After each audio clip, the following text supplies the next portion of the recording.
हाँ तो सॉरी, हम लोग कहाँ पे थे यार, हम लोग थे बायोरिएक्टर की बात कर रहे थे, ठीक है। तो बायोरिएक्टर में अगर हम लोग बात करें तो हम लोग भाई सिंपल सी बात है, हम लोग जो प्रोडक्ट बनाएंगे वो बायोलॉजिकली ही बनाएंगे, ठीक है। मतलब बायोलॉजिकली प्रोडक्ट बनाएंगे, दैट मीन्स किसी ना किसी लिविंग ऑर्गेनिज्म या उसकी सेल का यूज़ करेंगे, ठीक है। लिविंग ऑर्गेनिज्म भैया, लिविंग ऑर्गेनिज्म सेल का लिविंग ऑर्गेनिज्म यूज़ करने का मतलब कैसे क्या है, जैसे बाई एग्जाम्पल के तौर पे हम लोग एक बैक्टीरिया मान लें, ठीक है।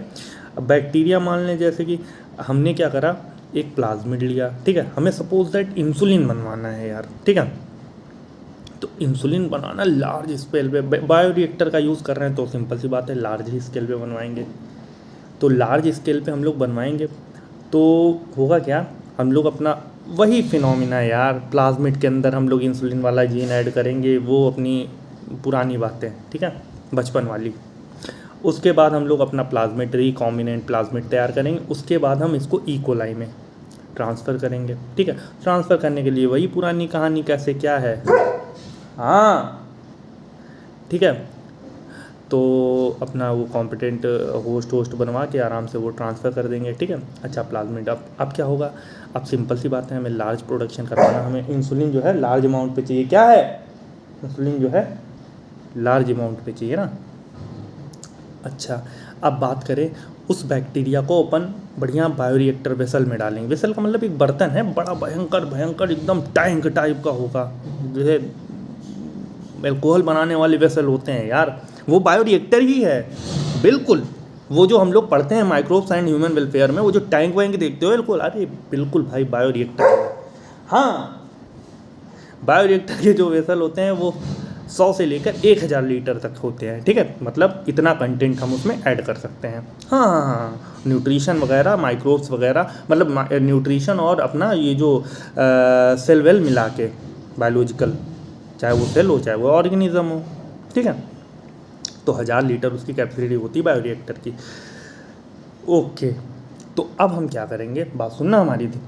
अब एक्चुअली होता क्या है, अब हमने उस बैक्टीरिया के अंदर प्लाज्मिड ट्रांसफ़र कर दिया, उस प्लाज्मिड के अंदर हमारा डिज़ायर्ड डीएनए यानी इंसुलिन बनाने वाला जीन है। अब क्या होगा, अब उस बैक्टीरिया को अपन ने वेसल के अंदर डाला, स्टीर्ड टैंक बायोरिएक्टर में डाल दिया भाई। अब उसी के अकॉर्डिंग बैक्टीरिया, भाई हम लोग देखेंगे ना कि बैक्टीरिया वाली सेल यूज़ करी है, तो बैक्टीरिया में क्या न्यूट्रिशन दें, क्या इसको विटामिन, मतलब क्या इसमें कंटेंट डालें ताकि ये खूब खाए पिए और जनसंख्या बनाए, खूब भोजन भजन करे, मतलब खाए पिए जनसंख्या बढ़ाए, ठीक है। तो सिंपल सी बात है, हम इसको भाई न्यूट्रिशन देंगे, अगार अगार का सॉल्यूशन, शुगर कंटेंट दे देंगे, ठीक है।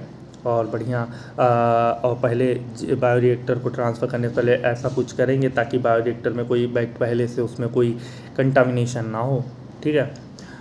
और बस यही सब ध्यान देंगे, और अपना ऑक्सीजन प्रॉपर फ्रेश ऑक्सीजन पास करने के लिए कुछ उसमें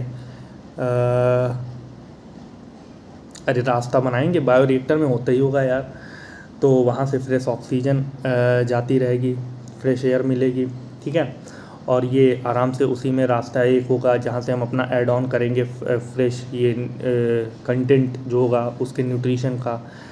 तो और एक तरफ कंटेंट होगा वो जो वेस्ट वाला होगा वो निकालने वाला, वो भी रास्ता होगा, ठीक है। तो हम लोग एक तरफ से फ्रेश मीडियम ऐड करेंगे, दूसरी तरफ से जो यूज्ड मीडियम होगा उसको निकाल लेंगे, ऐसा कुछ होता होगा बायोरिएक्टर में, सिंपल सी बात है।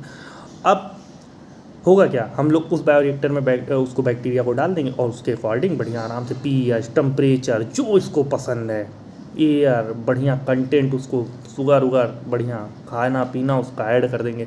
अब वो खूब खाएगा पिएगा, अपनी जनसंख्या मल्टीप्लिकेशन करेगा अपना, ठीक है। खूब सारे बैक्टीरिया बनेंगे, खूब सारे प्लाज्मिड बनेंगे उसके अंदर, ठीक है। अब एक टाइम के बाद हम लोग क्या करेंगे, बहुत सारे बैक्टीरिया हो गए, सिंपल सी बात, बहुत सारे प्लाज्मिड बनना है उसके अंदर, ठीक है। मल्टीप्लिकेशन हो रहा है ना, जीन क्लोनिंग हो रही है उसके अंदर। जीन क्लोनिंग कुछ है थोड़ी ना, प्लाज्मिड जो अपने आप को बहुत बार डिवाइड कर देगी, दैट्स इट, जीन क्लोनिंग, ठीक। अब बात करें अगर, तो होगा क्या, अब हम लोग उस वेसल से निकालेंगे बैक्टीरिया को, बट बैक्टीरिया के प्रोटीन तो अंदर बना है ना इंसुलिन वाला बैक्टीरिया के अंदर, तब सिंपल सी बात है, अब बैक्टीरिया को अंदर प्रोटीन बना है तो बैक्टीरिया को हम फाड़ेंगे, फाड़ने की प्रोसेस को हम लोग सेल लाइसिस कहते हैं, लाइसिस, ठीक है। तो बैक्टीरिया को फाड़ देंगे भैया। अच्छा, अब बैक्टीरिया का जो बॉडी है वो सिर्फ और सिर्फ इंसुलिन ही प्रोटीन तो बनाया ही नहीं होगा भाई, दुनिया भर के उसके अंदर प्रोटीन होंगे। तो जब हम उसके अंदर फाड़ेंगे उसको सेल लाइसिस करेंगे उसका, तब बहुत तरह के प्रोटीन निकलेंगे। उसमें से एक प्रोटीन हमारा भी डिज़ायर्ड प्रोटीन जो हमको चाहिए, इंसुलिन भी बना होगा, सिंपल सी बात है, हमको बस वही इंसुलिन से काम है। अब बात करें अगर बात करें अपन, तो दैट मीन्स कहने का मतलब ये है कि अब हम लोग जितनी प्रोटीन है सब प्रोटीन को निकालेंगे, एक टेस्ट ट्यूब वाले भर लेंगे, मतलब टेस्ट ट्यूब क्या, बड़ा कोई बर्तन होगा यार, ठीक है, बहुत सारी प्रोटीन होंगी, ठीक है, लॉट्स ऑफ बहुत ज़्यादा प्रोटीन होंगी, बहुत टाइप की प्रोटीन होंगी, ठीक है। अब मिक्सचर ऑफ प्रोटीन होगा प्रोटीन का। अब उसको सेंट्रीफ्यूगेशन कराएंगे, सेंट्रीफ्यूगेशन मतलब उसको घुमा देंगे पूरे मिक्सचर को जो प्रोटीन्स का है, उसमें जो भारी प्रोटीन होंगी वो नीचे बैठ जाएंगी, ठीक है, और जो हल्की प्रोटीन होगी वो ऊपर आ जाएंगी, ठीक है। अब क्या करेंगे हम लोग, क्रोमेटोग्राफी करेंगे या इलेक्ट्रोफोरेसिस करेंगे। भैया आप जब जेल इलेक्ट्रोफोरेसिस बता रहे थे तब आपने बताया था कुछ, जेल इलेक्ट्रोफोरेसिस बता रहे थे तब आपने ये वर्ड का यूज़ किया था, फोरेसिस। लेकिन जब भैया आप कॉम्पिटेंट होस्ट बता रहे थे तब आपने इलेक्ट्रोपोरेसिस कहा था, इलेक्ट्रोपोरेशन कहा था। अब आप कह रहे हो इलेक्ट्रोफोरेसिस कह रहे हो, पोरेसिस फोरेसिस दोनों वर्ड में डिफरेंस है यहाँ पे।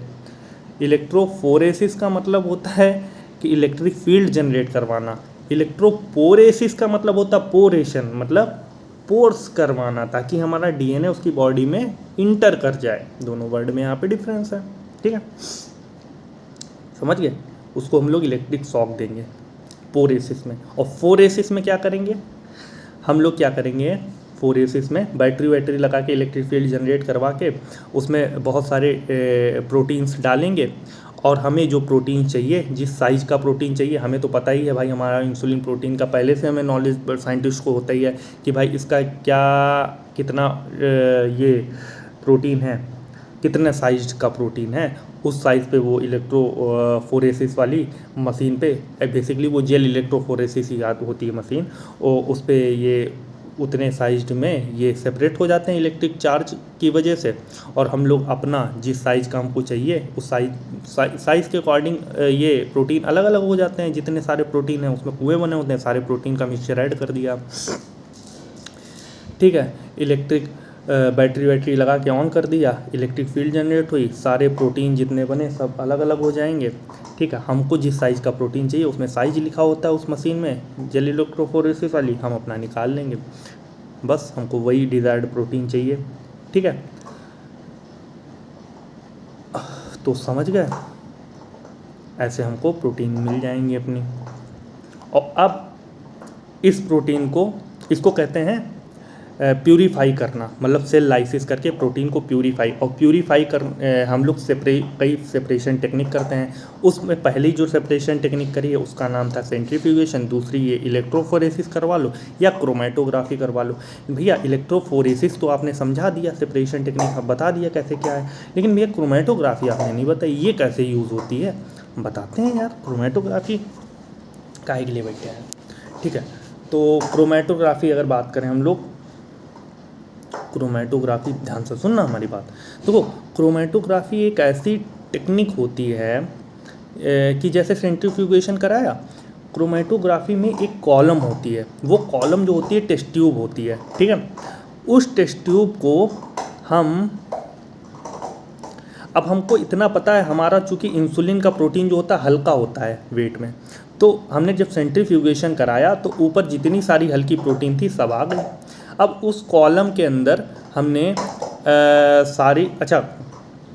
कॉलम जो होता है उसके अंदर एक कोई मेटल पड़ी होती है, ठीक है। उसी कॉलम जो होता है एक बेसिकली एक ऐसी मेटल उसमें चिपकी हुई होती है उस कॉलम में, जिसके कारण उस कॉलम से सिर्फ हमारा इंसुलिन प्रोटीन ही जो मेटल पड़ी है उस कॉलम के अंदर, उस मेटल से हमारा ये जो इंसुलिन प्रोटीन होता है ये बाइंड हो जाएगा। ठीक है, ये खासियत है, स्पेसिफिसिटी है इसकी कॉलम की, कि मतलब कि ये बाइंड हो जाएगा उस मेटल से, और कोई प्रोटीन बाइंड नहीं होगा, सिर्फ इंसुलिन बाइंड होगा उस मेटल से। ठीक है, यही तो खासियत है, इसीलिए तो हम लोग प्रोटीन कलेक्ट कर लेंगे इंसुलिन का भी। देखना तो इसके अंदर, इस कॉलम के अंदर एक टेस्ट ट्यूब जैसा होता है, कांच का इंस्ट्रूमेंट होता है, उसके अंदर हम सारी हल्की प्रोटीन डाल देंगे। ठीक है, मतलब उसमें ट्रांसफ़र कर देंगे जितनी लाइट प्रोटीन ऊपर आई हैं।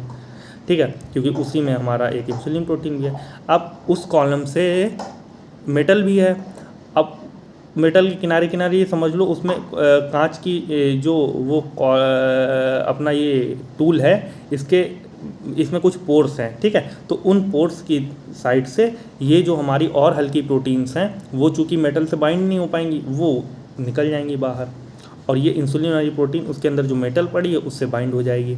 ठीक है, अब क्या करेंगे हम लोग, अब इसके अंदर चूँकि मेटल से बाइंड हो गई, बाकी सारी जो लाइट प्रोटीनें थी वो निकल गई। अब इतना पता है इसके अंदर हमारी सिर्फ इंसुलिन प्रोटीन बाइंड हो गई होगी उसके अंदर जो मेटल है कॉलम के अंदर।